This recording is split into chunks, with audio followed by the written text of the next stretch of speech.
out there. That's why I was going to speak to somebody. So I guess FWC owns the water surface out there. Clay County did have a good presence on the 4th. But at some point, as the younger folks get out there and it gets kind of rowdy, we've got to find a way to govern that a little better. We're live. We're live. All right. Okay. In the event that we didn't get that earlier, I'll call to order the Keystone Heights Airport Authority July 12th, 2023 meeting. And we've had our prayer and pledge of allegiance. Roll call. Sanders? Chair Kirkland. Here. Vice Chair Fryer. Here. Mr. Dejanay. Here. Mr. Ludwig. Here. Mr. Von Sant is absent. Mr. Seamer. Here. Ms. Rakowski. Here. Mr. Sherbach. Here. And Camp Planning Representative Colonel Ellen. Yes, ma'am. All right, we'll let the record show we do have a quorum. And I had not received any public comment cards. I have none. All right, we'll move on to item 2, the consent agenda. We have the May 2023 financials as well as the June 6th, 2023 Keystone Heights Airport Authority Board meeting minutes. I'll entertain a motion to approve the consent agenda as presented. I'd like to pull the minutes. Do you have a question about the minutes? Yes, sir. I had discussion about them. Okay, let's have that discussion. Okay, in the minutes here, under, if I understand, and correct me if I'm wrong, the minutes are supposed to be an accurate representation of what took place at the meeting? As close as possible, yeah. Okay. Well, the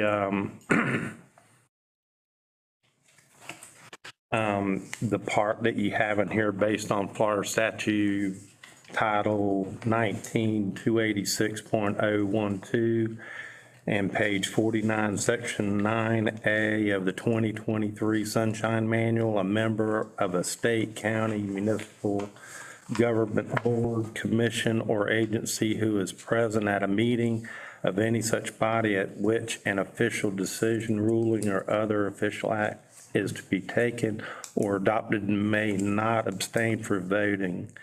Motion fails as tie. There was not, that was not presented at the meeting, for one, and the motion would not have died because your nay you couldn't vote unless there was a tie. So your nay would not have done anything to it. So the abstention was a negative vote. So it would still been a 3-2 without a vote required by you. Okay, so I had the same question when I'd gotten the minutes from Miss Jennifer, and she had added this statement in parentheses there.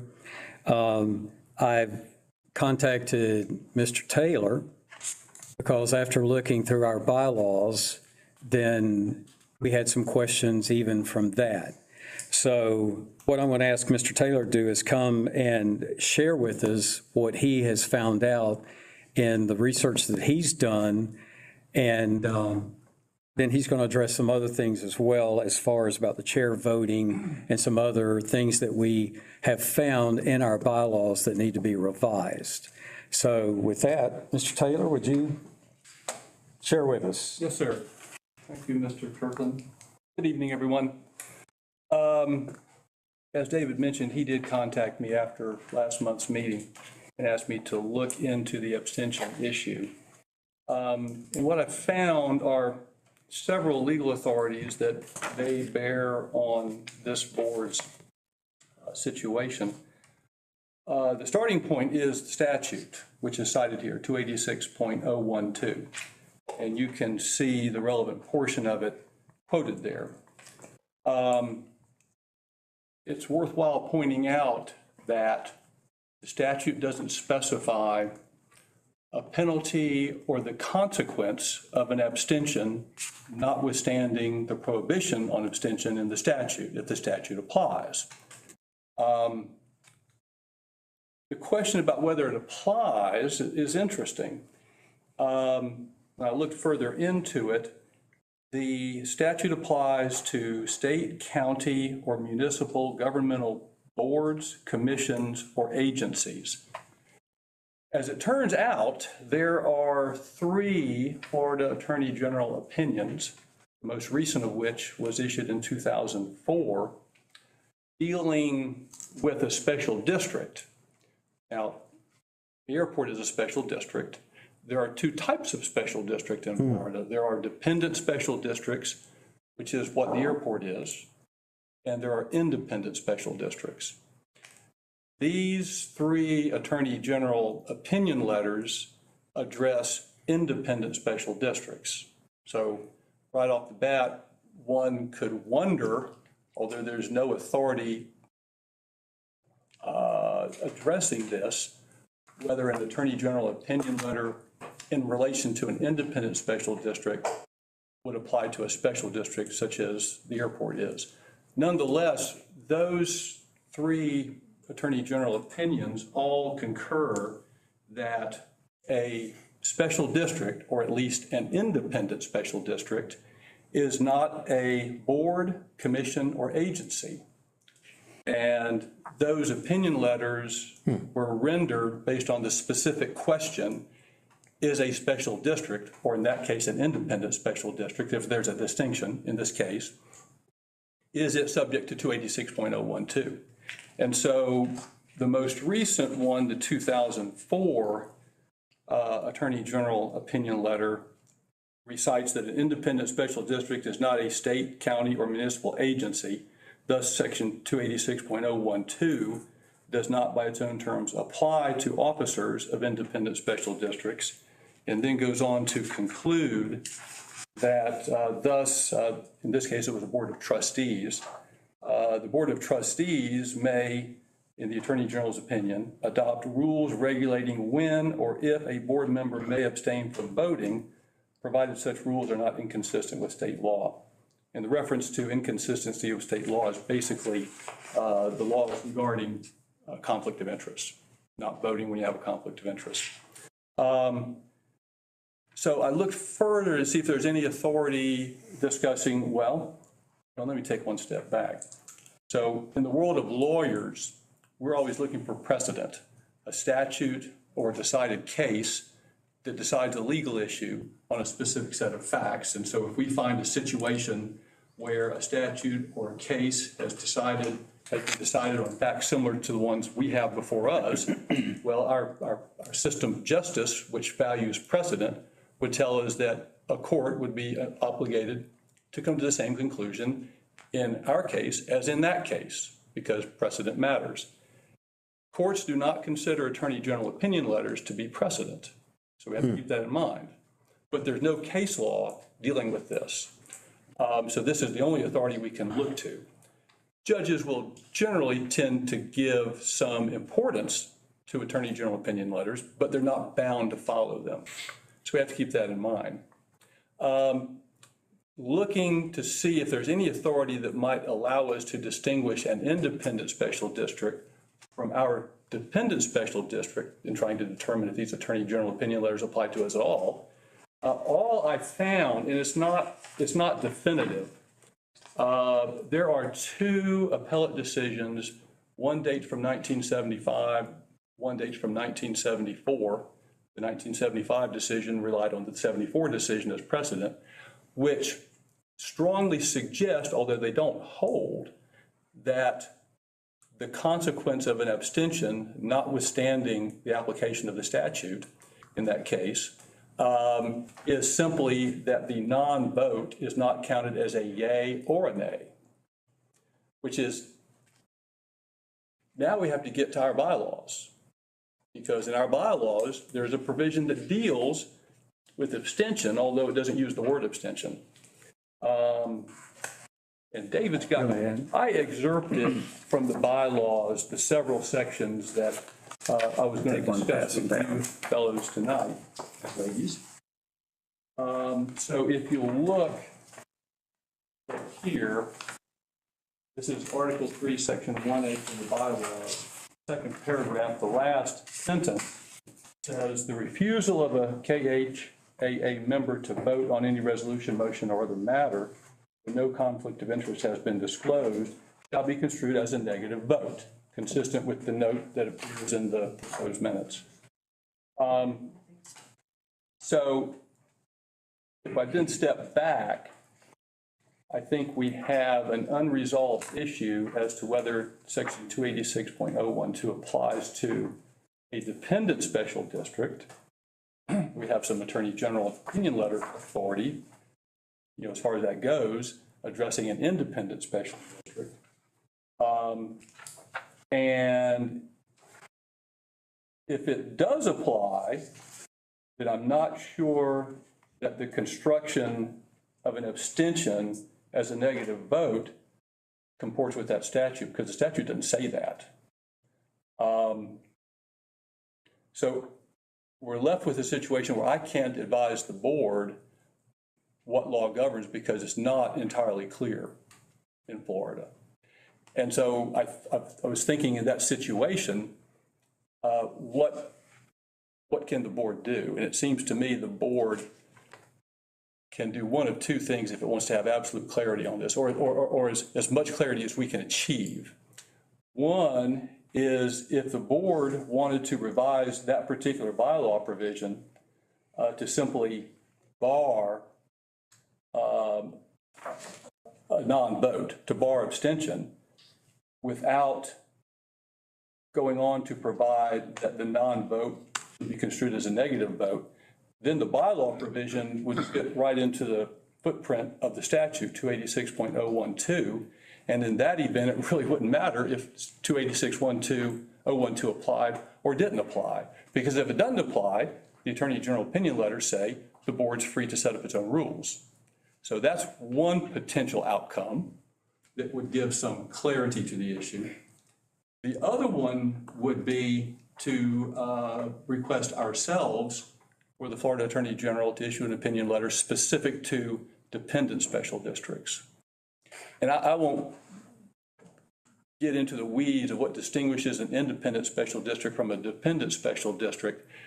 The basic threshold difference is dependent special districts, by definition, are created by local government boards, municipalities or counties. And independent special districts are created pursuant to state law. There are some other differences too. And it may be that the Attorney General would look at this and say those differences make a difference here so that the outcome would be different with a dependent special district. But we can't know that unless we ask. And even then, we're getting an advisory opinion that we can rely on, but is not necessarily binding on a court if this ever would become a matter in court. Is that clear enough? Very confusing. So just It's like mud, but the thing of it is the way that I look at it is that 286.012 doesn't really matter because of our bylaws saying that an abstention is a no vote. I would agree with you, Mr. Seamer, except what that leaves out is, again, the statute doesn't say that a non-vote is to be construed as a negative vote. It doesn't specify any consequence of a non-vote, notwithstanding the statutory requirement. And so I think that leaves an open question as to whether, if this were in front of a court of law or we were asking the Attorney General for an opinion letter, if the answer would be this comports with the statute, even though it has a consequence that the statute doesn't spell out. Mr. When may I ask a question? Yes. And so within our charter and within our ordinances, the airport authority is appointed by a governing body to do a job and to move forward the business of the airport. And part of that job is to adopt bylaws. And those are self-inflicting regulations, just as your security plan or anything else that you adopt that goes above and beyond the statutes. We have laws, we have policies that are set in place in the city that go far above beyond the statutes for self-regulations. It is your duty as an airport authority to adopt those and abide by them. And your your bylaws set out clearly, regardless of statutes in place or not, have set out clearly the question of what happens, or what the consequence, if you will, of what happens. Therefore, it's adopted by the authority. It's been approved by council, your self-inflicting bylaws. So regardless if it's a question of statute or not, the airport authority has put on themselves that you must vote. And if you don't, it's opposed to the motion, and that's self-inflicting. And you are within your authority, and council's within their authority to approve those. So that would be where I would, and I've had in-depth conversations about this with you and with others as well, but I would think that as your self-inflicting rules, that if they need to be changed and adopted by council, approved by council, then that's one thing, but you have rules in place that say that, regardless on anything above and beyond. So When he abstained, it became a no vote, and that made the vote 3-2. So the motion passed. It did not fail as it states in the minutes. Is it within your bylaws that you are strictly a tiebreaker? Yes. Or are you required to vote? Yes, and that's another issue that later on I was going to have Mr. Taylor address. And if y'all want to do it now, we can go ahead and address I all think these. we need to do the point of order about the minutes. Well, Get there the wasn't, minutes straightened okay, out. but there wasn't a motion there. We were just having a discussion. So what's the board's pleasure then on the consent agenda? I move that that section be struck from, because it wasn't part of the minutes. It did not take place at the meeting, and it says that the motion fails as tie, and that was not the case. There was never a tie. It was a 3-2 vote, and the motion passed, and we should have advertised for an airport manager. Okay, so to amend the minutes, then we're talking about striking just the double asterisk and what's in brackets. Yep. Yeah, because that was never discussed during the meeting. It was never And that's another whole thing in itself, just the fact that that wasn't even picked up on when we had that, when the abstain happened, you know, because, I mean, we all stopped kind of when it happened at that time. And again, like, you know, that's all we come here to do is vote or yes or no. And that kind of stood out in why it wasn't discussed or picked up at that point, you know, as this is how this is going to be. This is what it says in the bylaws. All that kind of went by. And then we see it, you know, then it shows up in here now. And that was never, because that's what should have happened that night. I believe it should have come up to where it was discussed, so all of us were aware of, you know, the bylaw. Well, I think what happened the next day when Ms. Jennifer was putting the minutes together, she had a question about the fact that Mr. Dagenet did not vote. And so she had asked Ms. Lynn about it. And so that statement was added after the fact. And like I say, when I saw it, that's when I thought, okay, well now let's get Mr. Taylor involved and get some clarity, because within our bylaws that he's going to address here in a few minutes, there are some ambiguities with respect to voting. And just a brief history. So our bylaws, the last amendment was in 1997. When Ms. Lynn became city manager, and Ms. Cersei and I got with Ms. Lynn and said, look, we need to rework these because they're antiquated. And she was very helpful in providing us the city charter, which provided the format and some verbiage actually that are in our bylaws is very close to what is listed there. In addition to that, we had Clay County's home rule. So we had two legal documents under municipals. And so that's what we used our basis on to revise our bylaws that we have. Unfortunately, there's some things, as Mr. Taylor just said, that are a little unique because of us being a separate dependent district. However, I agree with Ms. Lynn. Our bylaws are in place, and I think, you know, those possibly then would be viewed as precedent of what we should be doing. Absolutely. So then if we strike that particular statement, double asterisk with the brackets, then are we good with making that amendment? As long as it says that the amendment passed. It does. It shows it just above that.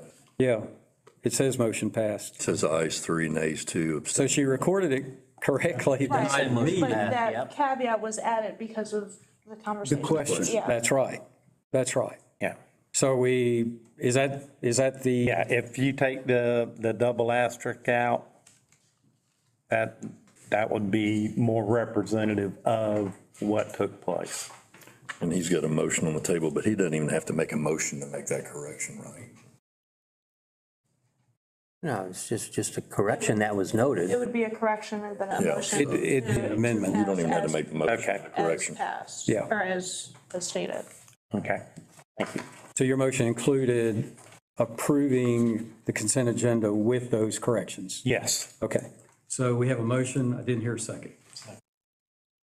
Mr. Logan seconded. All right. All in favor of the motion, say aye. Aye. Opposed, same sign. All right. Moving on to reports. Mr. Praying, give us an update on our runway 1129 project. So good evening, members of the board. I think in your packet, if you'll look at page 20, you have this project accounting summary. I also brought some paper copies. If anybody wants to look at those, you've seen this before. The total grant amount from the DOT is $785,000. In the far right column, you can see that you've already approved 4 different contracts and/or task orders, which commit portions of the funding. The first one is our design fee, which is already completed. The next 2 items relate to the construction work to TCA Electric. The third one, which is the fourth one, which is highlighted, is the topic of tonight's presentation. And then at the last board meeting, you approved a change order for $38,000 to the contractor. We'll also replace the runway and identifier lights on runway 5 and runway 23. So just as a reminder, you still have a $39,835 contingency amount in the total grant, which is uncommitted funds. So the dollar amount, you might remember this has been on the board before, but I didn't have the actual supplemental agreement in place, but I present today supplemental agreement number 26, amount of $36,170 for AECOM to provide construction administration services and part-time inspection. Is that this right? That document is also in your packet, starts on page 11, supplemental agreement 26 document. There's about 6 weeks of construction, on-site construction that will take place, and we're proposing an average of 15 hours a week inspection on that. That's the part-time inspection work. That'll be a combination of me and one of my construction inspectors. And the construction admin is just project record keeping, reviewing the technical submittals, reviewing the contractor schedule, approving pay applications, measuring quantities, some project accounting functions to support airport staff with payments and things like that. And just as a reminder, this was a 100% funded project from the DOT. Okay, I make a motion that we accept the limited construction phase services from AECOM. Is that the amount right there? Yep. In the amount of $36,170. Second. All right, we have a motion by Mr. Fryer, a second by Mr. Dagenais. Any questions for Mr. Praying? One. Yes, sir. When you ran the totals down, was the 36,000 as it shows 170 in the rundown, and we got the 39,835? Is that still how much we have after we do your 36? Yes, sir. Okay. You still Perfect. have a contingency of 39,835 Okay. after you. I thought I read that right, but I was like, You got it. want to make for sure. Thank you. All right, any other questions? All right, all in favor of the motion, say aye. Aye. Opposed, same sign. So if I may, just an update then, thank you, by the way, an update. We've been communicating with the contractor. They submitted a technical submittal package, which had some inaccuracies. We returned it to them for corrections. Today, we've now approved their revised submittal package. So all of the wire, the conduit, fittings, miscellaneous items, the light fixtures, the PAPIs, the guidance signs, the reels, all of that has been approved. And the contractor should have it this week or early next week into their purchase order system so they can release the purchase order to the vendor. This is about a 3-month procurement cycle. Because of the nature of the project, it's going to go pretty quickly once they get on site. They won't start any construction until they have virtually all of the equipment in hand. So we're going to have a meeting with the contractor probably early August, probably just a virtual meeting to kick off the project, so to speak. And then once they're within 2 weeks of starting on-site, we'll actually have an on-site pre-construction meeting with Mike and, probably involve Scott, the airfield manager, to get ready, because we will need a runway closure for that time period. And there'll be some other coordination for NOTAMs that has to take place, but it seems too early to coordinate all of that when the procurement is still a 3-month or so timeframe. So you can look, I think, I'll keep updating you as we go, but rough time frame, October, maybe November for the runway closure and the actual 6 weeks of work. I've got a question on the bezels or the light, the globes. Yes. I saw that email you copied me on where they're clear. Yes. Is the clear amber only required, the caution? Yep. Near the end, that's only on an instrument approach? It's on a non-precision or precision runway that you have clear amber. Runway 1129 is a visual runway only. Okay. So the lights from stem to stern run white. Okay. And I believe that's what you have now. it probably is. You have to read the stripes on the pavement to know you only have 1,000 feet. Red lights at the end. Yes, the red lights are another clue. I didn't notice anything, but I know in most of these contracts, it's up to the contractor to dispose of any excess material or debris, generated during the construction. Will it be possible for us to keep those runway lights or some of them? Have y'all talked about that? Yeah, I was just saying, what we told them was, you want to salvage anything that's, has, spare part stock value. Now, there'll be some of that you won't want to salvage. They'll throw it in the It'll be dumpster and junk, get rid of right? it. But Well, yes, it's you'll have the on that opportunity to. taxiway project, and Mike had to order some spare parts. I was blown away. One of those fixtures out there is almost $300 for the taxiway. So they were able, because Brackenberry or somebody, when they did the previous project, had the wherewithal to keep those, that must have saved us $10,000. Y'all being able to get spare parts off of them. We probably replaced 35 lights, All right. no cost. Okay. All good? All right, thank you, Mr. Prang. Well, if there's, when the construction begins, do you envision any impact on like closing the approach end of runway 23? There's a short-term closure to 2-3, probably a daytime only, because they do have to replace threshold lights, which threshold lights on 29 are in the 2-3 runway safety area. So yes, I think we have a 5-day maximum closure period for daytime closures only on 2-3. We'll coordinate that well in advance so everybody's aware of it. And traffic still land on 5?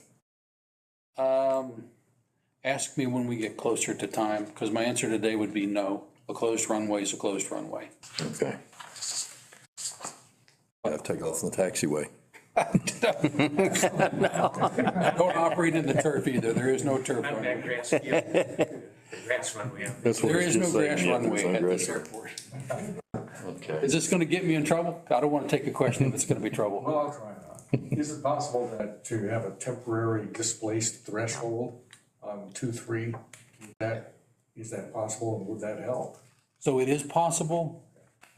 It would help depending on who you are, but it costs a lot of money. Is that right? And it's several $1,000s to stand up temporary threshold lights and obliterate marking and striping. We typically only do that in extreme cases. And again, I know I'm not a pilot, so I'm not the one that loses the use of the runway, but for a 5-day impact, it's not worth the money. Gotcha. So there are workarounds when we get to there, if we get favorable winds. This is a pretty good contractor. They do this for a living, literally. I think we could still, probably under PPR requirements, still operate some flight activity, particularly critical flight activity. Prior permission required. Thank you, Mr. Prang. All right. All right. Ms. Whitney is not with us tonight. Mr. Taylor, you're up again. A couple of things. When I was looking at the bylaws on this extension issue, a couple of things got attention. In Article 3, there are what seem to me to be two conflicting provisions regarding the requirement. Article 3, and these are included in the excerpt I put together. Article 3, Section 1A, in the second paragraph, says that an affirmative vote of 4 or more members of the KHAA present shall be necessary to adopt any matter or take any other official action on behalf of the KHAA. Later in Article 3 and Section 3, which is excerpted below there, it states the act of a majority of the members of the authority present at a meeting at which a quorum is present shall be the act of the authority. And by the way, Section 2 specifies that a quorum is a majority of the members of the board. So those two provisions, I think, conflict, and my suggestion would be that the board take some action to resolve the conflict so there's clarity. The other thing that got my attention is the sentence that deals with chairman or chairperson voting. That's the second sentence in Section 7 in Article 2. It says, he/she shall preside at all meetings of the authority and be an ex officio member of all committees without a vote unless required to resolve a vote outcome ending with a tie. Just as a matter of grammar, the way that sentence is structured, it makes it unclear whether the phrase that begins without a vote applies to what immediately precedes it, which is service as a member on committees, or applies also to what precedes the and, meetings of the authority. And so I'm not suggesting what the answer should be, but I think the board should probably clarify that so it's clear whether that applies to both membership in committees and meetings of the authority. Well, those are the two things I thought were worthwhile bringing to the board's attention. The only time that we meet as a committee is when we sit here at a board meeting, because I don't know of anybody that has anybody else on their committee other than the person that's sitting in the chair. We do have, as a board, we do have the option of creating committees to do other things. And so that's why that verbiage is in there. You're right. Right now, we don't. But in the event we did need to have some guidance in the event we had a committee, whether it's like for a 80th anniversary, celebration, or some other event where a committee would be involved with preparing for that event. So, And Mr. Copeland, you've had in the recent past too, when you were looking at surplusing materials, correct? You had a committee that had an airport member in that to make decisions and make recommendations to the authority. correct. So that was just last calendar year or early this calendar year.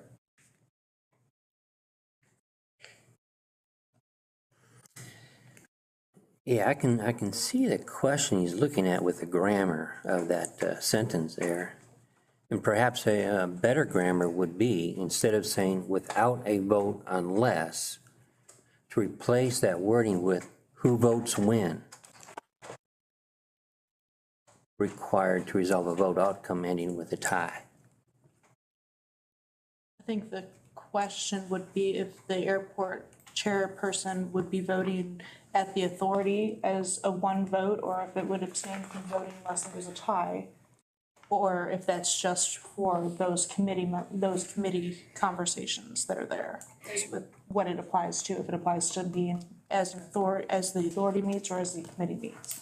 And the thing that's been puzzling to me is when city council meets, the mayor or vice mayor votes, they all vote. Same way with the commission, with the county commissioners. And it's required even in the absence, even if we have a quorum, like we did Monday night. Right.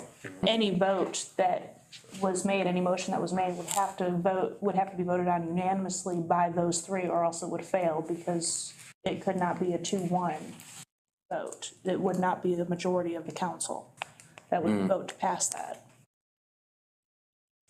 So what may be the simplest, and this Saying is, if only 3 were present? So 3 were present on Monday night, and if there was a 2-1 vote, then that would not pass because a majority of council, every vote would have to be unanimous Monday night in order. Because that would not be the quorum of the council, It would not be a majority of the council. majority of the council. Correct. It was majority of members present, but it is not the member of Majority of the council. Right, right. Okay. So majority of the council it takes the vote. so that's what's been puzzling, as But we've if gone all back council through this. members are present, then all members vote. They're required to. Uh-huh. So An easy fix, I think, would be to revise the verbiage in our bylaws to allow the chairman to vote on everything, as city council does and as commission does. and depending on how you read that sentence, Well- it could say that. Yeah, Mr. Chairman, may I say one more thing, please? Yes, sir. I should have pointed this out. I just offer this as food for thought for the board.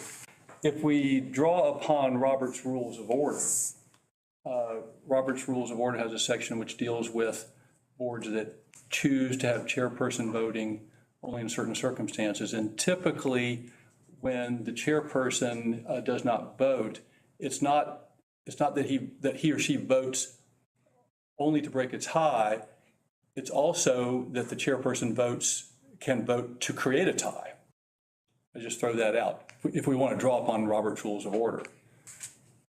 If we wanted to have the chairperson not a regular voter, but we wanted to have the chairperson vote only to break ties, we might want to consider that Robert's Rules of Order would say, well, the customary thing there is that the chairperson can vote either to break or to create a tie. So if I may, for just 1 second.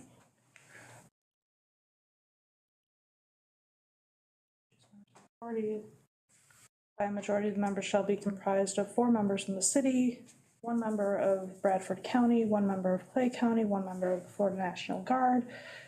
Those are your voting members. that's 7, That's 7. Those are your voting members by charter. correct.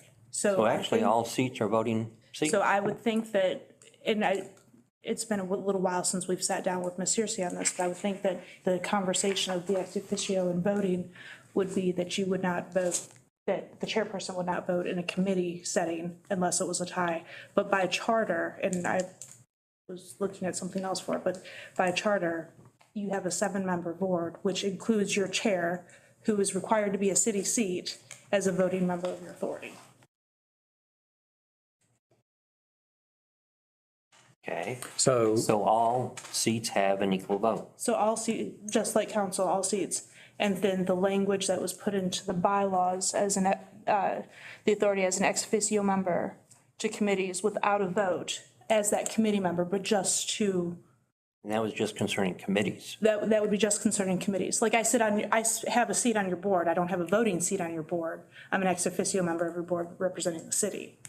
So I think that would be, and could possibly be part of the conversation that we had then as well. Logical. When did you say the last time this was updated? 97? well, 97 was what we had, but this was updated actually in 21. Okay. No, conversation, and I'm taking this further than what it needs to be, but I think that conversations that we've had is that typically, and I don't know, ceremonial is not the right verbiage, but the chairperson is not the one who makes the motion, is not the one who seconds the motion, does have a say in that. However, is not the upfront person on that decision. I don't know if the ceremonial is the right word, but, I think that's custom. thank you. Yeah, The it's chairperson custom, doesn't make a motion or second a motion. right. As customary, yeah. So is this something that? Custom is pretty much set forth in Robert's Rules of Order. Right. It's not something we have to So follow. really, But there is a guideline. this which is particular customary. sentence that he mentioned is really only addressing committee voting. And you're, But it's yeah, because confusing. you're governed by charter, which set up a 7-member board as a chairperson of the city seat, which is a voting member. So if it's the consensus of the board, how about we do this? I'll get with Ms. Lynn and we'll go back and look at this verbiage. And then I'll send it to Mr. Taylor for his review as well. And then I'll bring it back to the board, the revised verbiage for the board's approval to amend the bylaws, that verbiage in those sections of our bylaws that address that. Is that To make it less agreeable? confusing, yeah. Is that agreeable to everyone? Yeah. All right, so that's the plan of action we'll take there. Before you move on from that too, just for clarification. So I ran into a conflict years ago when I abstained from a vote because I was a tenant hanger. Mr. Taylor corrected me and told me, and this is for your benefit, so you understand. I felt like I couldn't vote on the tenant increase because it would be a conflict, but Jim explained to me, it is not because you're voting on all the tenants. Right. You're not voting just now, if I was voting on my hangar or negotiating a deal, then I'd be in a conflict. Also, when I was a employee of MHD Rockland, anytime I had a vote came up or discussion, I could be in the room. I did not generally participate in the discussion. And I had to recuse myself, and there's a form that Maria used to make me fill out. I don't know what it's called. I don't know if she had to send that to Tallahassee or just keep it with the minutes. E for 6 or something. But it was a recusal, but I had an excuse. And I had to state that, so it was a matter of the record. Correct. And it was kind of silly, but every time I'm an employee of MHD Rockland, I cannot vote on this. So Okay. if that comes up in the future, your recusal would have to be based on a conflict, and you have to state the conflict, and then you have to sign a document for the record. That's correct. Okay. Is that correct? Did I state that properly? All right. Good memory. All right, so we'll, Ms. Rotowski and I get together, we'll look at this verbiage, and then we'll get it in front of Mr. Taylor for his review as well, and bring that back to the August meeting. Can I ask one question before you? Yes, sir. Just before we Certainly. get away from it. Do we have the capability also to, if we want to table an issue and not vote in a particular meeting and table it to go to the next, or is it's set in stone that if there's something there, a discussion that comes up that we have to vote, that we have to do it, then that it can't be tabled and moved to the next?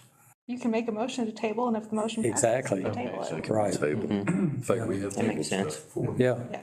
When there was questions, needed further research. Okay, thank you, Mr. Taylor. We appreciate all of that research and information, and we'll be getting back to you. All right, moving on to the items I have. My first item is signature cards, because we do have new board members. One of the things that the bank requires for board members to be able to sign checks, which are important. Our vendors sure like to receive their money when they provide a service. Then there's information that has to be filled out. Mr. Sherbach had emailed to all the board members, because once we have to do signature cards again, all of them have to be redone. So even though Mr. Fryer, Mr. Dajna, and I are, if you will, registered with the bank to sign checks, when we add additional signees or signatories, then they have to do the whole listing. I think it's part of just the banking regulations that they have to adhere to. So Mr. Sherbach sent out the form that Ameris asked that all of us fill out and provide that back to him. Those forms go to the bank, to Ameris Bank, and then they prepare the required legal signature cards, and then we have to sign all of those. It's I'll be honest with you, it's a very lengthy process because there's 6 of us that sign checks. And anytime there's a change, all of that has to be redone. So I had asked Mr. Sherbach last week, had he gotten the cards back? And he said he had not received cards from Mr. Ludwig or Mr. Seamer. Or Mr. Van, excuse me, or Mr. Van Zandt. In the event something happens to the 3 of us who are approved, we have no one else, and we have to have 2 signatures on every check. We have nobody else to go to sign checks. It doesn't have to happen to the 3 of you, it has to happen to 2 of you. 2 of us, that's right. And then I mean, you could sign a check, but you couldn't sign. Wouldn't go anywhere unless someone else signed it. Yeah. Now, we do have Mr. Sherbach, he's on the list to be added to be able to sign checks, just as we had Ms. Cersei on there as a signer for checks. But the reason, as I said, if something happens to us, we've got to have 2 signatures for signing checks. So is there what's the reason, guys, for y'all not wanting to sign checks? I think for me specifically, it was just, I didn't know if that was a special request from any one of the members. And it wasn't something that I was expressing interest in at the time. So that was most of my reasoning. It just, I didn't know what the situation was, why that question had all of a sudden come up, because it was never explained. It was just, when Mike sent the email out, I was just, that's not something that I had asked about, so I just said thanks, but I'm okay not being a signer. Okay. I basically, when I read over the contracts, checks, deposits, and funds in the bylaws, I was under the impression that the board had to elect people to do it. And that's what I told Mike on it.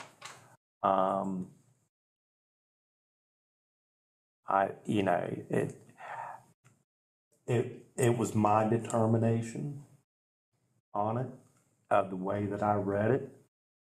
And I discussed it with him, and he said, vote with, however you want to. So if it's I didn't know it was a mandatory thing.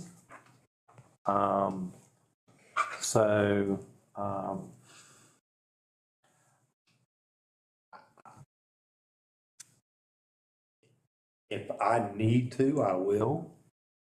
But if I don't have to, I really don't want to. I see if you have the ability of 7 board members being at the disposal, plus however many other people that could be on it. There's only board members and the airport manager. And the Camp Blanding representative has typically not been on there because it's hard to get a hold of them. I mean, they may be on deployment or somewhere else. So it's that was my reasoning behind it. If I have to do it, I'll do it. But, if it's a, you want to, yes. If you don't, no. Then I'm a no. I really don't want to do that. I don't think you can make them do it, but, and we can roll the dice. And this, I brought this up to Mike, that I was concerned with the exit of the other board members. Mr. Harvin left, Mr. Richard, we had Mr. Cornegay leave. They were getting mighty thin. If something happens, I'm out of town and he's out of town. Just the other morning, Mike lives in Jacksonville, his truck broke down. Just know this. If we can't sign checks, the airport's shut down. You can't. I'm sorry. Go ahead. Is it within your bylaws that all your board members are required to sign? No, I was gonna say, because. it doesn't It's say. open to all board members. Okay. We've just always done it. Council has decided to do away with that. Just one reason, we have, what, 17 accounts? Yeah, we have an enormous amount of accounts, so council has drafted policy that it's their mayor, vice mayor, and then we have a budget and finance committee, which is our mayor and one other council member, and those are the only additional signers to myself. And it's just because it's cumbersome of 17 different accounts and 5 different members. So it's something to consider as well, but make sure that you have adequate signers. What do we have, 3 accounts? Yeah. That was my concern. I mean, I don't see any need in making them do it, but if it's the perfect storm and we can't write checks, just know.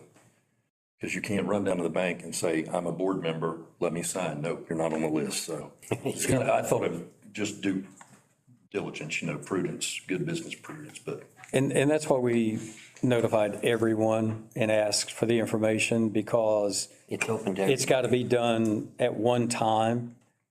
The bank does this all in one process, and it's cumbersome. It's cumbersome for them as well, because they prepare all the legal documents. And it has to be, I don't know, with the city, we have to name ours by motion to send it over to the bank on who's going to be signers. And so when we had one individual from council who had termed out and another one came on, we had to list out by motion who was going to be signers and then collect them all on cards. So that's typically a process that they require documentation on who's listed as signers. And then you can't continue on until all of those signers have filled out their documentation. Correct. And I'd waited until, all the dust settled with the new appointees and with Maria going part-time and Mike coming on, full-time as interim. So that's the reason that we sent out the notices for the signature cards and to get that information to the bank and get that processed. I don't know, guys, I'll look at it as, as a member of this board, that's one of the responsibilities I think that we have. We're compensated to do things rather than just show up for a meeting, but to be involved and do things. So that's just my standpoint, the way I look at it. It's my responsibility and as stewardship to this board. That's my decision, how I make that. So I'm hoping maybe with the explanation that I've shared, that you guys understand now maybe a little more about the importance of it and why we want everyone, if they will. In the past, they always have. We've never had someone not say they would do that. But again, it's nothing mandatory. And I don't know if you want to add that to the bylaws. I mean, we're talking about bylaws. There is that section that you were just referring to, Mr. Seamer, because I think it talks about agents and it's not just, so I ran that by Mr. Taylor, and basically that can refer to every board member.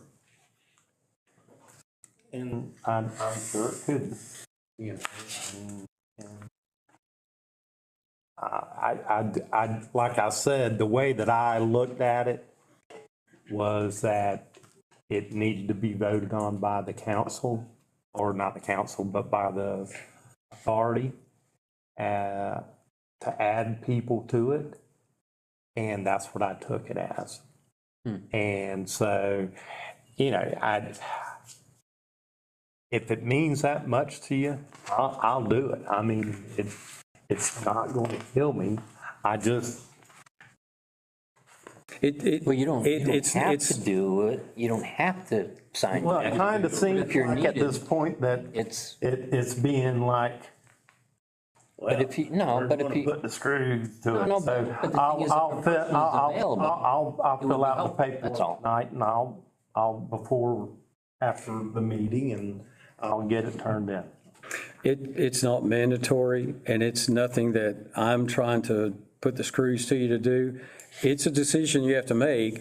I just wanted all the board to understand the importance of it, and it's more than just signing a few papers. It's very involved. And it involves not just the time that you guys have to do, but also the bank and what they're required to do by regulation. So I just wanted to bring that up. And so if you change your mind, get with Mr. Sherbach and we'll move forward with it. All right? Not a problem. And I'll just say again for myself, not knowing what was all entailed behind it, I just didn't know if that was something that someone had inquired about and just wished to do that. And I didn't think that pertained to me, so I didn't know if it was just, any one member or two members. You may not ever even have to sign one. Usually we're here, Yeah. but I got worried and I expressed my fear to Mike. Like, we're getting thin here. And I do recall, just to bring this up to you, I think it was your second meeting at the board that you said you wanted to know all the jobs, just in case something happened to somebody, where you could know all the jobs. Yes, sir. What everybody does. This Yes, is sir. part of all the jobs. Well, it's, So, signing a check is not really a job description. okay. So So just shut down the airport then if it's not a job. All right. that a job Anyway. description, All sir. right, we're going to move on. My second item is our fiscal year 23-24 budget approval. Mike Sherbach, according to the bylaws, did exactly what he's required to do as airport manager. A budget has been prepared. That was mailed out to each of you, and something that we had done differently this year was prepared a narrative to go along with that and to explain how those numbers were generated, what a lot of those major income and expense items consisted of. And stated in there, Mike correctly said, we didn't look at every line item because we have a very complicated and large system. So we provided those major items to each of the board. We also asked that you would reply back to Mr. Sherbach with any questions that you had, any issues, and then he can get answers for you. And Mr. Sherbach, did we get any? Yes, we had two questions, both about the personnel income. And those were addressed. Okay. All right. And can I just ask a question on that? Because that was one of the questions that I had. Just to make sure I completely understand it. Under the different, where you have that admin manager and the admin operations, the total amount for the admin operations, is that including everybody that's underneath the operations person, like all of their wages totaled? Is that what that is? That's correct. Okay, I just wanted to make sure I understood. Airfield manager, Yeah. in the- temporary help, seasonal help, all of that goes under the same. Okay, yeah, I was just trying to clarify which was what and who all fell into what category. Just for future reference too, did the narrative help with, because when you first look at that, I'm sure there's a lot of numbers there, there's a lot of line items. Was the narrative beneficial to you? And I'm asking, for Mike, and because I'm involved in that with Lori as well in generating that, so. It was And I very had good. the same question about why is the airport manager making less than the other one? And I asked Mike, and he said because everybody falls under, all the part-time and other employees fall under him. I guess. Right, okay, very good. I thought Mike did a good job. I've seen it year Yeah. after year, but it still helps, and thank you. And while we're talking about just financials real quick, Mr. Seamer, did you like the profit and loss budget versus actual? Oh, no, I do want to make. What you were asking for, wasn't it? It is. Thank you very much. A lot of people may not have even noticed the third or fourth Colin? columns that are on it. But I just couldn't make sense of the way that it was being put out. And I said, there's no way for me to judge where we stood. And now I know. I can see and go, oh, wow. So keep in mind, this is for 1 month. Right. That's just for the month that was closed out. So, all right, so I'll entertain a motion then to approve the fiscal year, I'll receive a motion, excuse me, I can't make a motion. I'll entertain a motion for the approval of the fiscal year 23-24 budget. I'm making a motion to approve the 2023-24 budget. All right, sir. Do I hear a second? Second. All right. Any other questions or discussion? All right, all in favor of the motion, say aye. Aye. Aye. Opposed, same sign. Motion carries. Mr. Chairman, may I have a copy of that email that was sent out so I can have it for my records? Oh, I was going to give it to you tonight or tomorrow because I wanted their approval first. Yes. But that way, and then the comments that went with it for. Oh, yeah, the narrative, yeah. Yes, the narrative. Yep. Thank you. Mike, you want to make a note to send that to her? Okay. Very good. All right, lease language revisions. Boy, we're going to beat these leases to death, but. Didn't we already do that? We did, but I'm going to share with you some things that came up as we were doing the budget. So, as most of you should know,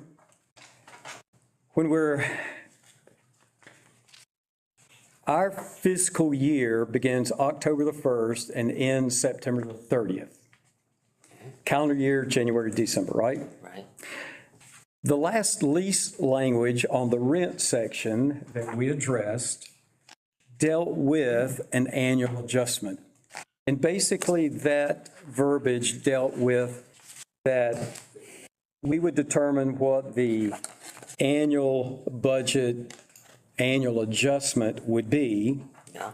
And then that in January the 1st, that increase would be implemented January the 1st. Okay? The issue with that, as like I said, as Mike, Lori, and I were going through the budget, is that we lose 3 months to where we don't get that increased amount because the verbiage in the lease goes on a calendar year, but yet our income and expenses are on our fiscal year of October 1, September 30th. So what those leases that I provided for you, and we're not going to take any action on this tonight, I wanted you to have all of the leases that we have, and if you've read through a lot of them, the verbiage is just almost identical. So that was the reason for the one change. The term of the lease on some of our lease documents had the options of a 1, 2, or 3-year lease. Well, actually, the primary term is recognized as being 1 year. And then after that 1 year, the leases go month to month. Okay?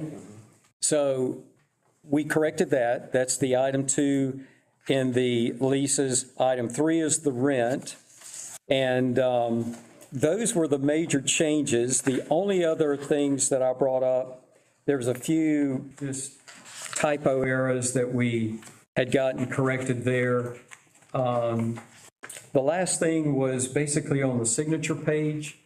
I ran that by Mr. Taylor and asked, because we had one version of a signature page on some and a different version on another, so wanted to get consistency in it throughout all of them.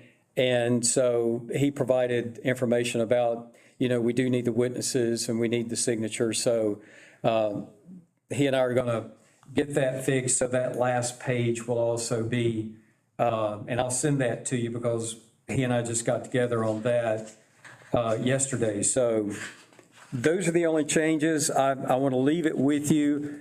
I'll get the signature page out to you by email or have Mike send it out. And then in the August meeting, what I'd like for us to do is go through and approve all of these changes that we made to our leases. Any questions about that? Will all the tenants have to come in the office and just sign a new lease, or legally, can you send them that lease and say this supersedes your signed lease? Well, I think Mr. Taylor could correct me, but since it's on a month-to-month, yeah, as they come due on the month, then we'll have them sign the new lease. Okay. And it's best practice that both the tenant and the airport's representative signatures are witnessed by 2 witnesses. Right. The law is that a lease with a term of more than a year requires witnesses. It's just best practice Yeah, witnesses on every lease. Can that be anybody, office personnel or whatever, as long as they're? Okay. All right, all right. Quick question, Chairman Kirkland. So if your lease is longer than a year, we'll continue until the end of that lease and then sign a new lease? And do these leases contain renewal? Yours is a land lease. Yours is a land lease, so it's different than a T-hanger, than the leases they've gotten. Although I did get with Mr. Taylor on that as well, because we need to have a land lease template. Then that would cover all of our typical ground land lease situation. We've got the same thing with Sportsman's Club. So, firm, yeah. Model airplanes. Yeah. So we'll get that to you. All right. That's all I have. Mr. Fryer. I'll be short and sweet. Justin has been working on burning the stump piles. We did get forestry to come out and approve. Mike, did you say that permit was approved for 30 days? We just have to call in every morning that we're burning? Correct. Isn't that the way it works? It's good for the month, however, we need to call in every day that we're on.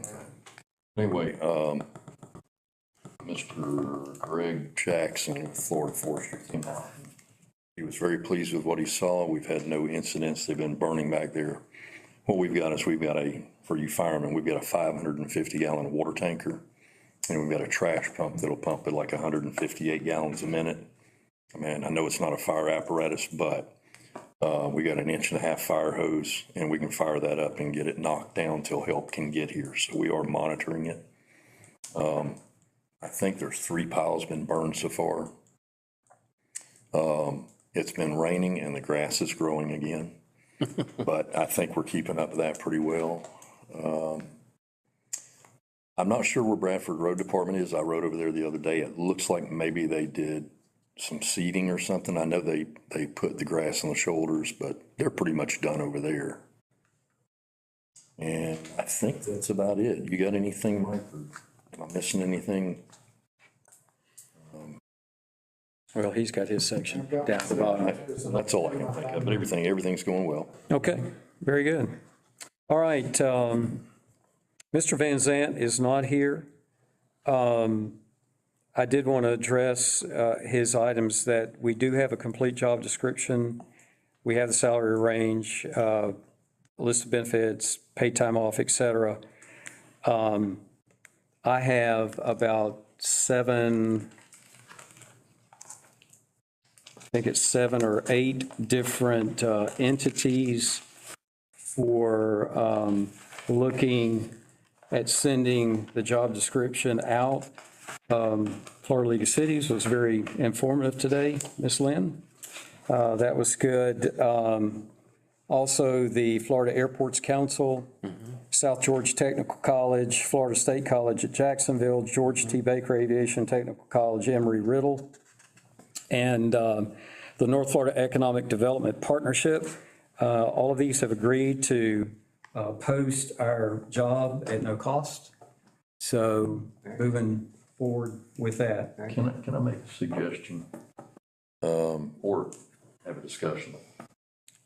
Did you tell me that Indeed website, they charge you a fee like $300? That's correct. Yeah. Could we, if I made a motion for, say, I don't know, $500 to be used on advertising, just in case these don't? No. Or would you rather? Not tonight. I'd rather it be an agenda item that we specifically deal with. I just wanted to say, just on what Mr. Van Zandt had listed here, that, we've got that's moving forward.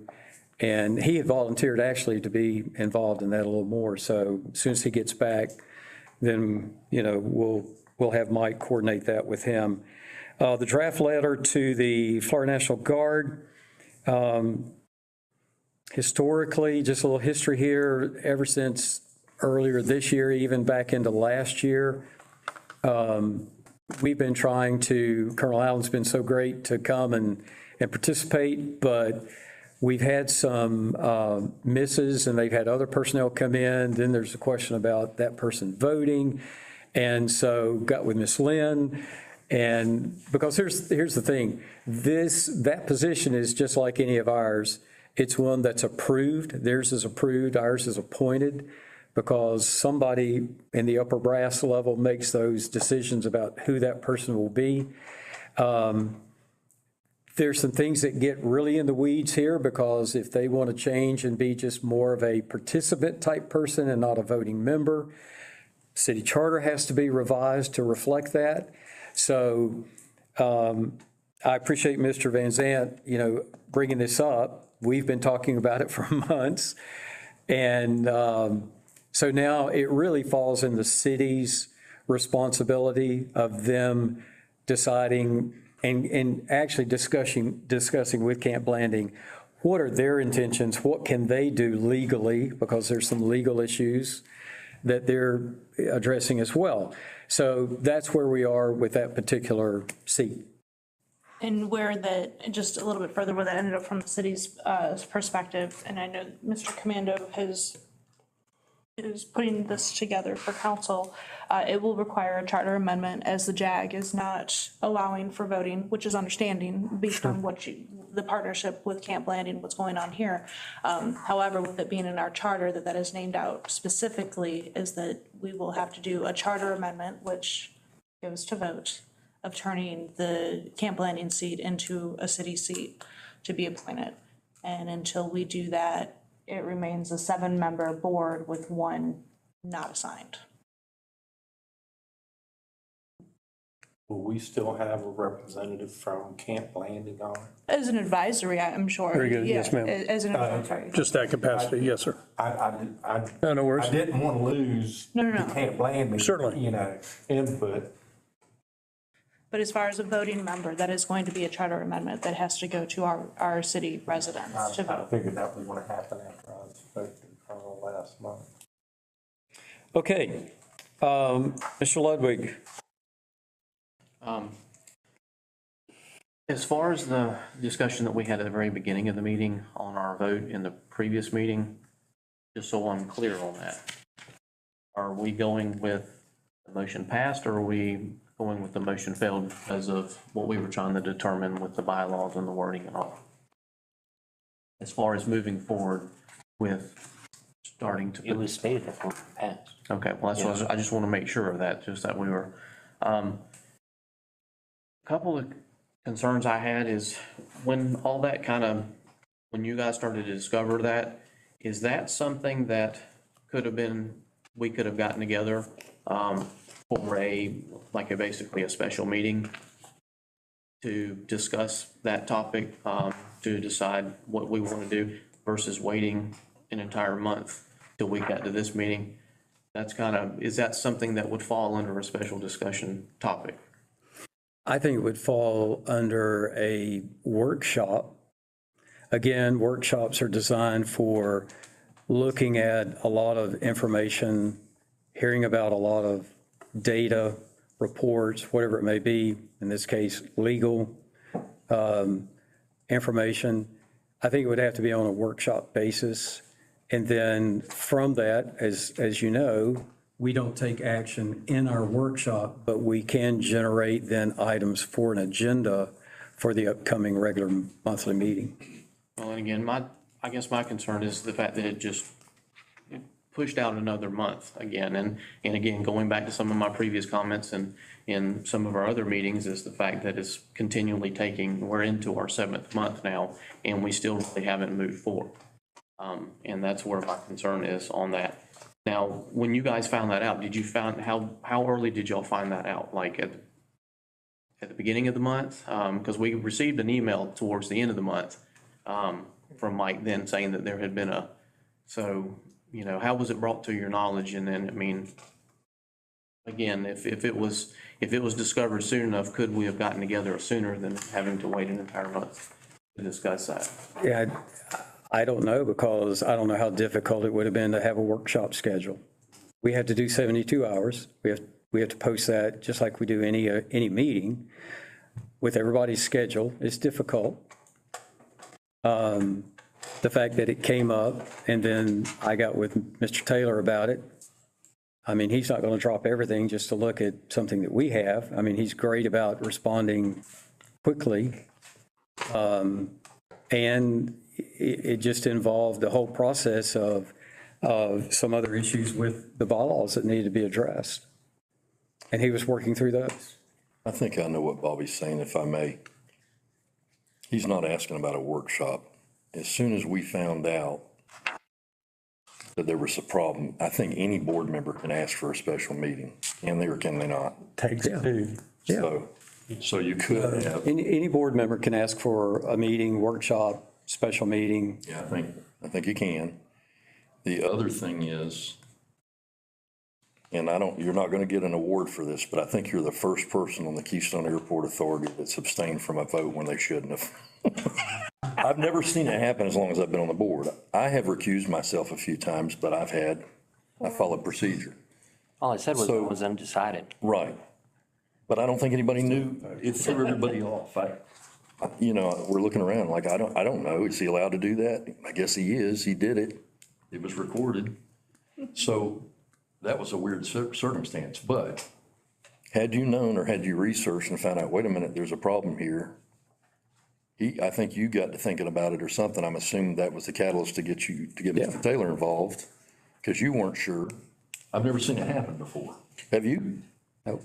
That was the first time, to my knowledge, anybody basically recused themselves without having documentation or a reason. Yeah, right. But to answer your question, yes, the board member can call, we have to give that special notice, but.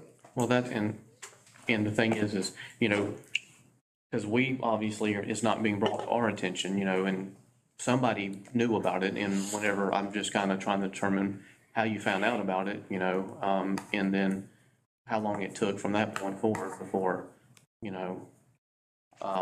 before there was much action moved. Because again, my concern is the fact that we keep pushing this, and that's why we had the vote last month, is because we wanted to start to get some movement, on trying to fill that vacancy. And now my next thing that I'll go into would be, because of the bylaws and in that we have an attorney, a couple of questions. And Mr. Taylor, I'm not trying to target you. I do have questions, but I would like to ask. But, our bylaws are like 17 pages long, and I know it's not the most exciting reading. But the fact that during that time, because it was an abnormal event, why that wasn't picked up by somebody, you guys that have been here for a while, or even our attorney, because it did stand out. I remember we all kind of stopped for a second to try to figure out. And so my question, I guess, on the legal representation side, as far as Mr. Taylor attending our meetings now on a regular basis, should that have been a vote, a board decision to vote on doing that? Because, with the new budget, you see that there's increased costs now, fees for that because of, more attendance. Is that something that we should have voted on as a board, that decision? Well, I think we did. To have the attorney here? To attend all of the meetings. I think the city was kind of the catalyst for that. They thought we ought to have an attorney present like they Yeah, did. but is that because it does increase the cost? Should that have been something we all should have voted on? The city, but we don't vote on every increase in cost that we see in our budget, though, Mr. Lugby. That would be very difficult. The city council suggested that we have legal representation at every meeting. And so that's why we have Mr. And I do Taylor here. remember that being said at one time, but I thought that would be our decision as far as that goes, as far as bringing that on. And I guess as far as law, I know a lawyer is not a lawyer is not a lawyer. I'm not a lawyer, but doing some research on my own, is municipal law, is that one of your specialties? Because, and the only reason I ask that is because when I attend the city council meetings and I've watched the videos and I see, and again, I know there's differences. There's a ton of different doctors out there. Every doctor has their own specialty. As far as watching Mr. Commando in the way that he's there and he's keeping city council and city manager, everybody on point. If they get out of procedure, he's right back there, has them right in procedure and keeps things moving like that. And then looking back and seeing that as, municipal law, I guess, covers that. And I guess that's the question I have for you is, Does it make you I could not say qualified? that I am a municipal specialist because the airport is the only public agency I have ever represented. I've represented the airport since 1999 or 2000, but as you know, it's only been in the last couple of months that I became a regular attendee at the meetings. So it would not be fair for me to hold myself out as a municipal specialist. When issues have arisen in the course of our relationship with the airport that have fallen within the municipal law area, I've never felt that I was not able to find the law and to be responsive to the issue as it arose. But again, to answer your question directly, do I hold myself out as a municipal specialist? No, I don't. Okay, and thank you. And that's where I'm asking, again, is that a concern? Is that something we should be looking into as far as that goes? Because it goes back to the simple thing of what we talked at the very beginning with the bylaws. You know, that in there, going back and reviewing now and looking at the state regulations for, you know, governing boards, you know, it's like a very basic rule that everybody has, and that one flew right past all of us. And that's my question there. If that's something that we should be entertaining, is looking at the possibility of having, if we're going to have an attorney attending the meetings, having someone that specializes in that area so we don't miss things, or, you know, things hadn't been missed before. Because it has a direct effect on a lot of things, you know, that put us, again, pushing a vacancy that we've all been, you know, concerned about, pushing it again into it another month. It's increased cost. And also, that's kind of the question I wanted to kind of to bring up and just ask and see what, if there's any discussion on that, or if that's.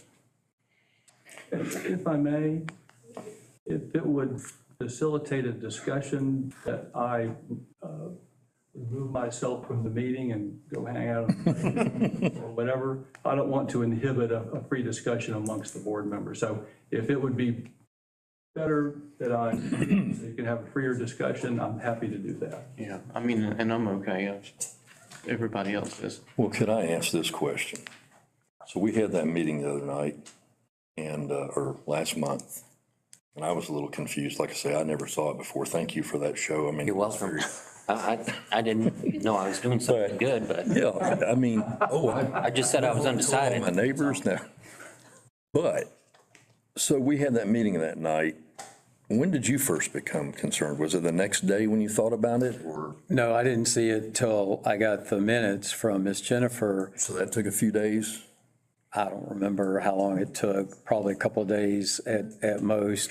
We had a telephone conversation the following morning when it was brought to my attention about that. Right. And I emailed over to Mr. Kirkland Okay. the statutes and the Florida substance. So there was immediate concern as soon as you became aware of it, y'all became aware, and then that prompted you to go to Mr. Taylor, which he's got other things.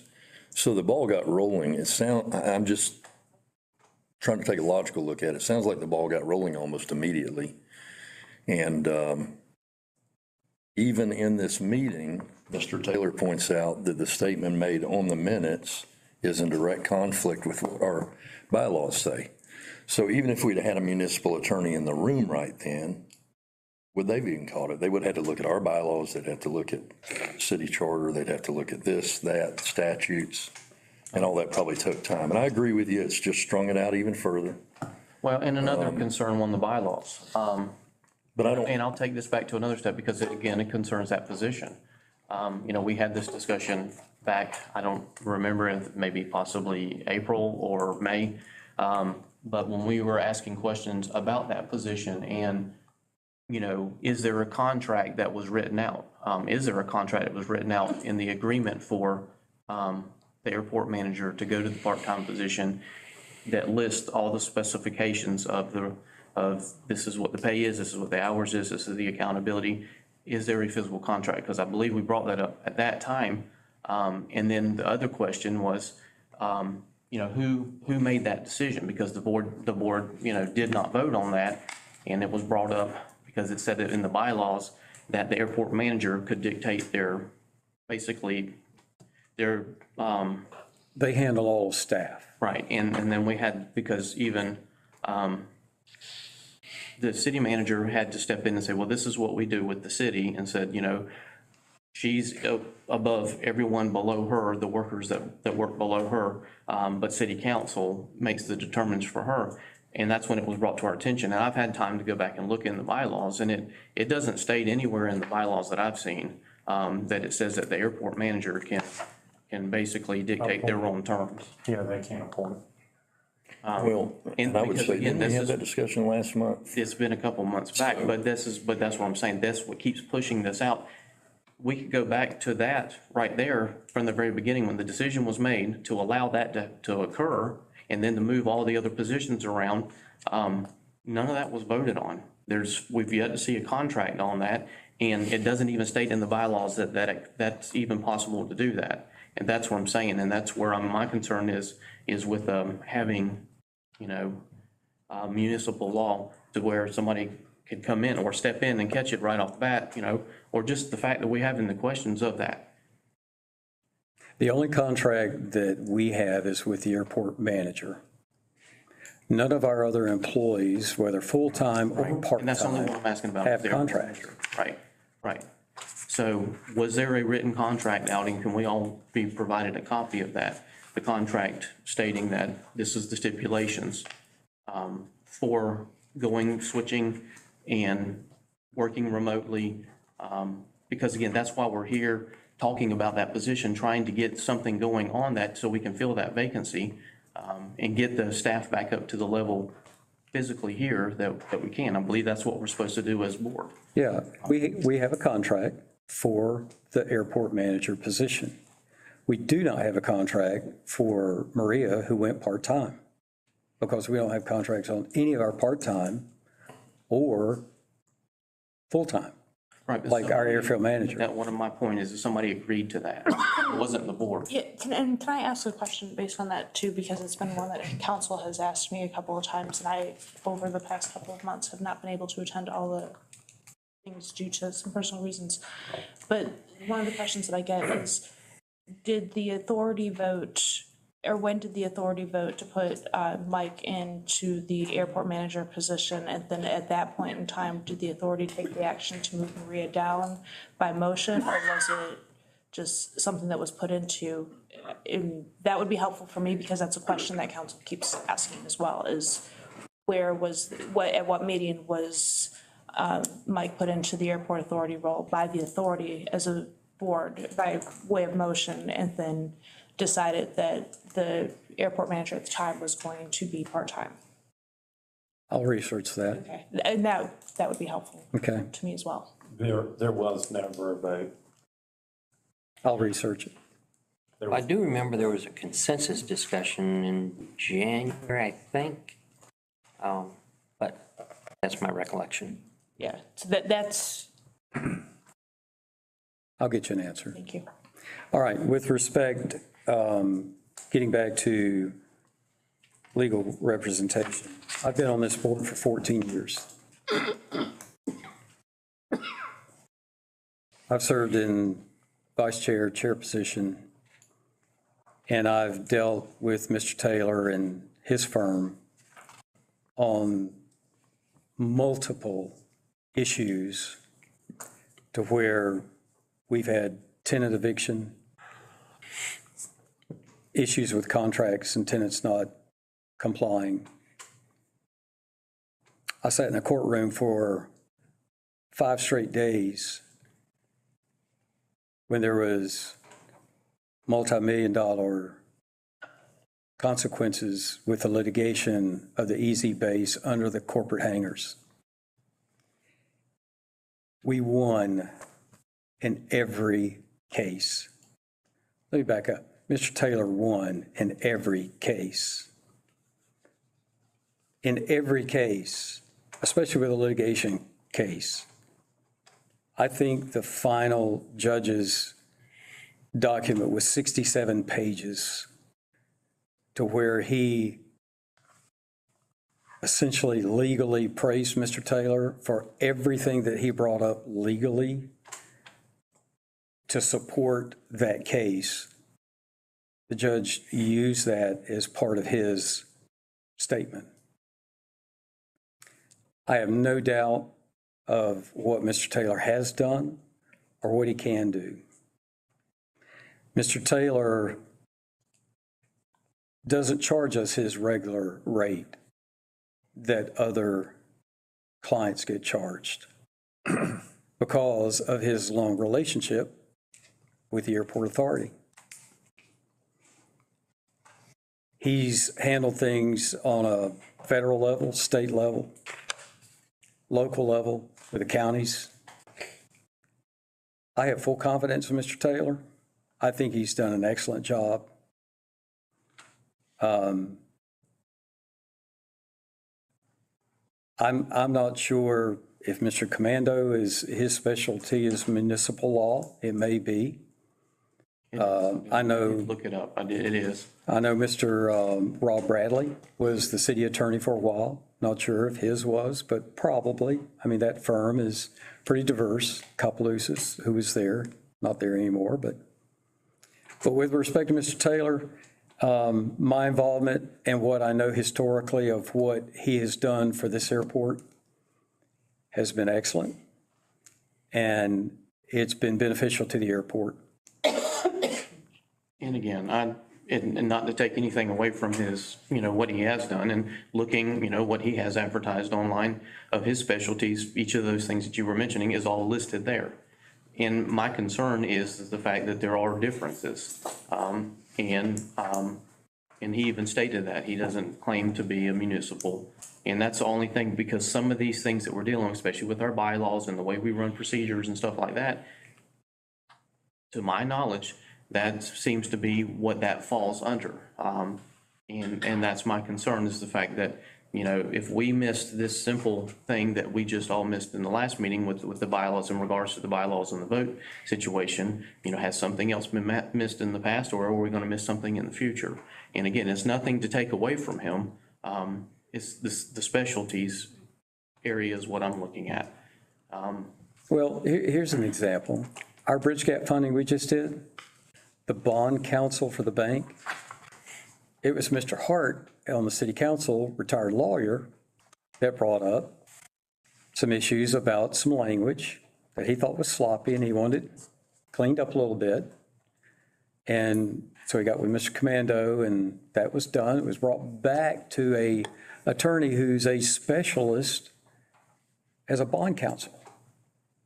So I don't know of an attorney out there that's perfect. I'm not saying they're perfect. And again, I'm not trying to take any credit from them. I don't know if you're taking this, the wrong way or whatever. I'm not. My point, what I'm bringing in is the fact that, again, there's different specialties, different law specialties. Mm-hmm. There's different medical. There's doctors, there's a podiatrist, there's cardiologists. There's, a number of litany, but you wouldn't have a podiatrist doing cardiac surgery on you, even though they still fall under the term of the doctor, and they're both very knowledgeable people. So I'm not trying to discredit, it's just there are specialties. And again, the reason why I'm bringing this up is the fact that when this happened to all of us, this affected us and it has affected this position that keeps getting pushed out. That's why I'm bringing that up. It's nothing to take away from him or lack of anything. It's just, is that a concern we need to be looking at, as far as, somebody that's going over, that's staying with us on our procedures and knows the bylaws and keeping us on point and making sure if we veer this way, we get lined back in again. That's where I'm going with that. So personally, I don't see a need to look for a different representation. I really don't. Well, the other thing too, to remember, Bobby, sometimes these things rear their ugly heads. That's why I was asking, when was this thing? The bylaws done 1997, and then we did some changes, but some things you just don't find out until you go along. Like I say, this is the first time I ever remember a non-vote. The other thing I'd say about Mr. Taylor, he's argued before the Florida Supreme Court. You can't say that there's a lot of attorneys in the state of Florida that have done that, so that speaks volumes right there. I've argued in front of the U.S. Supreme Court. Okay. Again, Stop that. my case is, I'm not trying to discredit. No, we're aware. Again, he has a specialty. I perfectly understand your point. I really do. I don't begrudge you for it. And I have a lot of respect for Rich Commando. He's a good lawyer. I may He can't be this attorney though, because he represents the city. Exactly. Conflict of Right. interest. So Yeah. Mr. Commando right now would be off the table. Well, I want to raise one other It would be issue. helpful just for you to know how I came to be a lawyer. I was brought in to help the airport with a specific legal problem. I don't remember if it was 1999 or 2000, but it was in that timeframe, by Bob Kennedy, who was then the chairperson of the board. And all that I knew at that time, it was a one-off sort of thing. They had a problem, it was a significant problem, it portended litigation, and they needed somebody to help them work through it. And that went on for 2 or 3 years. But thereafter, I think it got to the point where through succeeding boards, the boards got to know me, and whenever the board needed legal assistance, they contacted us. And I say us because I practice law with 2 of our daughters, and one of them, Katie, is well known to Mr. Kirkland and other board members too, because she's helped me with some of the airport work we've done, including the pipeline litigation. So when I came on board, I was not asked to attend the meetings regularly. And I did bring it up at that time that most public agency boards are represented by a lawyer who attends the meetings. For reasons that didn't concern me, the boards never chose to ask me to do that.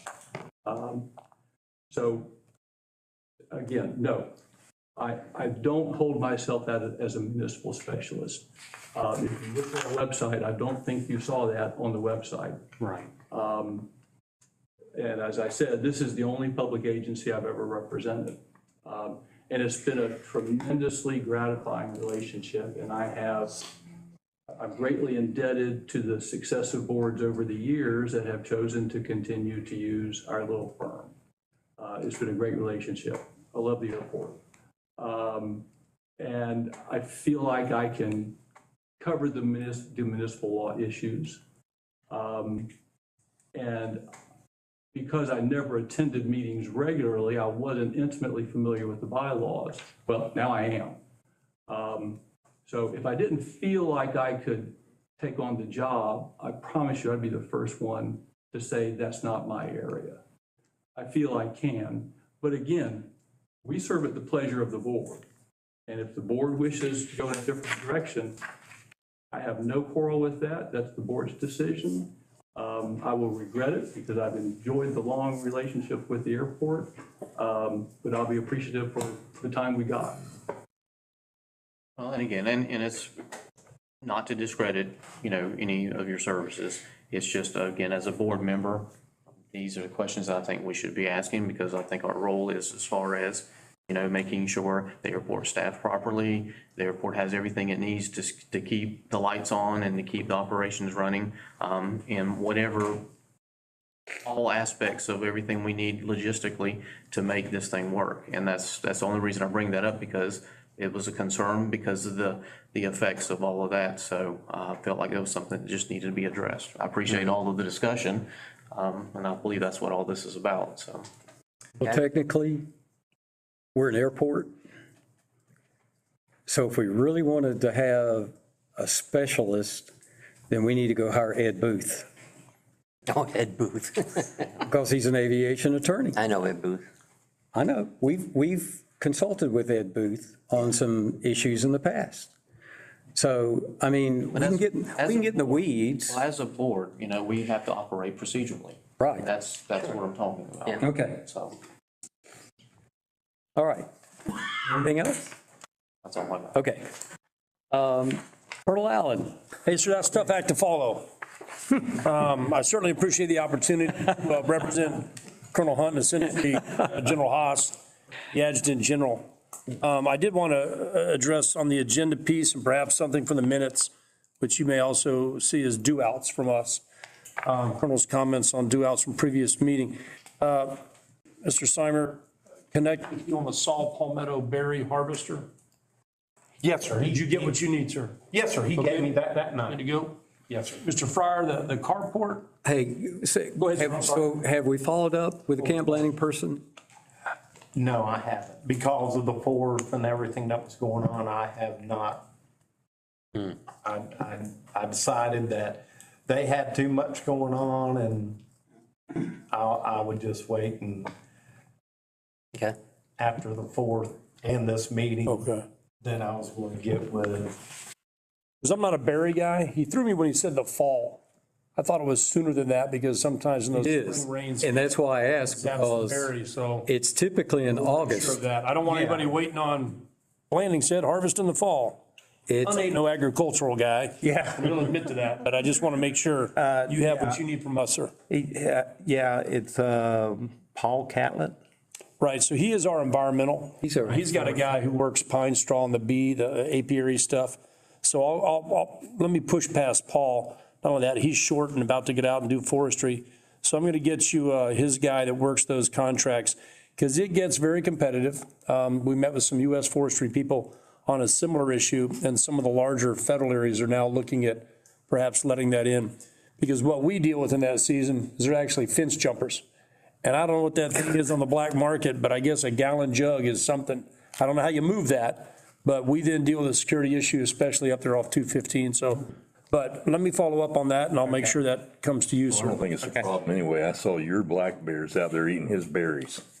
So they did say, I guess they've somehow tracked and they've got 50 on post right now, the black bears. Really? Yes, sir. all right, and the reason I asked Mr. Seymour is because I remember before when we looked at this, that they actually harvested in August. Yeah, and that's what I was told by Okay. the other guy I was working with. Tenfold. That I hadn't heard back from. Okay. And he said it would be August, September Okay. timeframe. What's the acreage you're speaking of? The only that I have no way of knowing because I can't tell, but it's basically from, what is that, Camp Crystal Lake Road, going back southeast to 100. But your intent is to get a qualified individual, see if it's worth the juice is worth the squeeze type thing? Somebody assessed. I think he had met with someone already, Good target. but Well, I spoke to the gentleman on the phone, and he said, if you would just go kind of look and tell me how many you see and take Square meter, pictures right. and send it to me. Okay, sir, we'll do. And so I got the pictures. I think I got them on my phone if they went to And I, the cloud. and I think there's some other areas too. Yeah, you mentioned about being back over Yeah. there, but I haven't been back over there. But Yeah. I did get my buggies running. All right, Good. I can bring my buggy out and all right. I'm sorry, Colonel. Go ahead. Mr. Fryer, your mention of overhead cover like a pole barn, possibly a true Just one of elements. those roadside cardboard, probably do, but anyway. Right. General Burnett actually brought that up several Sure. years ago. That is several years ago, sir. Seriously, and it was going to be built right out here. There was that great Guys- brainstorm, and you folks were more than generous, and we're going to move the air traffic control unit out here, and 40 acres, and great things were going to happen, and I would be so bold as to say, well, thank you for saying that. Because I think part of what happens is, you bring an air traffic control unit out here, and they come with rules. yeah. Right? Now all of a sudden, the driveway thing ain't quite working. Yeah. Secondly, I mean, we're about to build a tactical UAV, unmanned aerial vehicle hangar, and that'll expand itself right there on Blanding. So that 40 acres in an area and all that, and it was a great prospectus, but I just don't see it materializing. But my question was largely is the frequency. So we see the jumpers we've had, the paratroopers we've had lately, they kind of come from other areas. They park at Cecil. And then their aircraft, which are never their own, they're usually, it's called jetted from other places. But I didn't know if there was a continued frequency from other folks, because even our SF, our Special Forces Battalion will push up to Cecil just because there's a logistical piece there. We're looking at 8 times a year they're in here, different groups. We've had more cancellations than we've had jumpers. I mean, it's kind of hit and miss, but. Yes, sir. We'll take a look at it. I had written unlikely just because I think you're picking up either a federal or state dollar that's obviously earmarked for Camp Blanding and dropping it elsewhere. But I wanted to make sure. Go The ahead. reason I thought one of those carports is you can get those relatively cheap. You could probably get I don't know, 4 by 24 for probably $3,000. It Right. wouldn't be a huge amount, but I know everything's budgeted and, Right, and where that dollar is spent, yes, sir. okay. And on the intergovernmental piece, relative to Mr. Van Zant, Colonel Van Zant, what I'll do is take this back and just present the attorney. So we have both the state attorney in St. Augustine and the Blanding attorney who answers directly to Colonel Hunt, who's actually in a federal status. But with all their wizardry, they can take a look at that. That way, I don't want, I guess I would ask before the board sits and crafts a letter and all that kind of business, let me have some feedback for you at next month's meeting. Because as it says here in his second thing, in the letter asked for clarification in writing whether this member will be allowed to vote, which obviously we've already intimated that at some point. So does the board want that in writing, sir? Actually, Colonel Allen, if you'd communicate with Ms. Rotowski, We'll square that away. because that's a city function, it's nothing that our board votes on. Gotcha. It's all with the city and the city council. Will do, sir. All right? Hey, Florida State Guard has stood up, kind of like the old militia, right? I don't think it's been around since the 40s or 50s. So it's a big deal. So Governor DeSantis put a bunch of money against this thing. And so they just graduated their inaugural class, and they literally just volunteered. They put in what's called a state active duty status, and the governor's office put $1 million the governor put $1 million against it, then 10 million. And I think in the next 24 to 36 is another 100 million. So they are literally volunteers. One of them is a legislative, 2 legislative state senators, I believe, and it really ran the gamut. So as far as what's been going on at Blanding, that just occurred. They just graduated about 30 folks. I'm sorry, on 30 June, they graduated 152. The intent is to grow that force to about 3,000. And what they do is, in the communities we all come from, they call them METs, Mission Essential Tasks. They're to go into the high school and work the shelters when folks are displaced. Also traffic control points, what we call pods, points of distribution. You pull up to that high school and they're handing out all the water, because that's expensive to the government, Florida state government, to have a guardsman do that. So the idea is to find those people. They, as I said, they want to grow it to about 3,000. I think these folks are mostly from this area, but the idea is to grow that Florida State Guard. Speaking of which, the primary fellow for that now is Florida Department of Emergency Management, homegrown Ben Fairbrother. And I spoke with him. Right now, their eyes are big, so they want to buy 2 Lakota rotary wing. They want to buy some fixed wing Cessna. So he was a little overwhelming. I'm not sure where they're getting these pilots, but his first place was, where do I park all this stuff? So at some point, I'll approach whomever's necessary and say, hey, here's Ben Fairbrother, go talk to Keystone. Yes. At this stage in the game, they're going to do all their training. Their monthly drills will be back in August here at Camp Blanding, similar enough probably to Civil Air Patrol, and eventually they'll morph over here. Because for the foreseeable future, the real estate will be right here at Camp Blanding, building a facility and whatnot. But if aircraft come quickly after that, we have no place to house that kind of stuff, especially fixed wing. Well, why don't you just start with a UAV that you just talked about, that you are going to build a hangar over there? Go ahead and build it here. We got plenty of property. We can help you out with it. No taking, will do, sir. One more big training event for Camp Blanding, right at about 1,800 that'll be coming in, and that'll reinitiate, and I'm not sure. So in mid-June, early June, we fired about 400 rounds of 155. I never heard a single one in my office. So often when that goes on, somebody told me back in the day they would take it on ad in the paper and do all these great things. I didn't think so. And a lot of times it has to do with what that particular atmosphere is doing. Obviously, when it's clouded in, it holds on that concussion. So no issues there. The Navy jet, for those folks who were here maybe in the 80s, I guess they used to drop bombs at Camp Blanding, bombing circles out there. We've been approached by Sinatra, Chief Naval Training, that they want to bring that back. And once we get the guy who's really the front person on that, runs the FBO up at Cecil, Millionaire, I believe that's. It's called Millionaire now, yeah. What's that, sir? Millionaire, right. Right. So that's the primary contact. I guess he's an old fighter pilot type thing, but he's the front man. So we'll keep you apprised, because I have no idea what that criteria looks like, whether it's what their approach is, what their altitude is, any of that kind of thing. Won't be a bomb. It's just that whatever BDU they're now dropping with some kind of smoke signature. But that might increase traffic. And like Camp Blanding is used to, don't be coming at us all days. And anybody who's an aviator, a military aviator, they don't often do things on the weekends, so it doesn't conflict with what we're up to. But we'll keep you apprised of that. We've had a lot of Guard return. The primary mission we had going on was the African piece. chasing the Boko Haram. Now, this southwest border business out west is really picking up. So we're pushing people back through. And at the end of the month, we'll have the senior enlisted advisor from CENTCOM down in Tampa, Central Command, show up. And as we always do, as Miss Maria was often good to us just in the open communication, when those folks come and they come in rotary wing, we tell them to come back over here to get gas. And y'all know better than I, sometimes they just go get gas based on the nearest Sundays or a rental car, whatever the case may be. So anytime they touch down, we don't push a lot of Av fuel up there. We try and send them to you, but before I know it, they've landed in Gainesville or they've gone up to Whiting or something of that sort. But otherwise, that's it for really to August before I have another A report. little background on that is Gainesville has a military contract for fuel sales, and Cecil, of course. Right. One, I think, so that's why we kind of, a lot of times the guys want to get it here, but they got to go to where the All right. contract is. Okay, sure. Thank you, Colonel Allen. Yes, sir. Mike, we need we're running short on our time frame. I think he rose to the challenge that he was worried about, so very, very good. Mine will be short and sweet. The paving project, complete with the striping, everything is done, completed.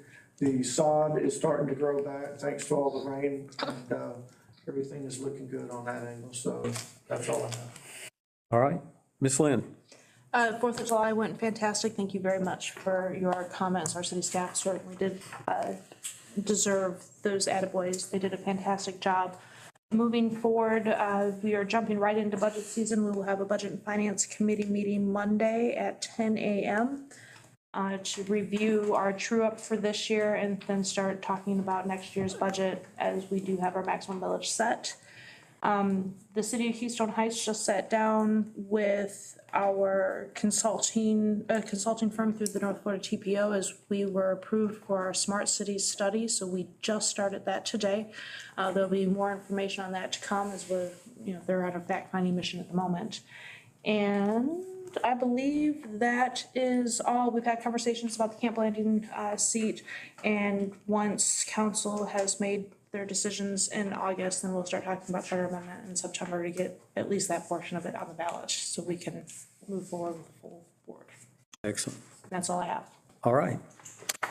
We have completed all the items on our agenda. I want to say special thanks to Vice Mayor Christine Thompson being with us, Councilman Bobby Brown, David Welch. Thank you, Bob from the College of Missionary Aviation. Thank you for being here.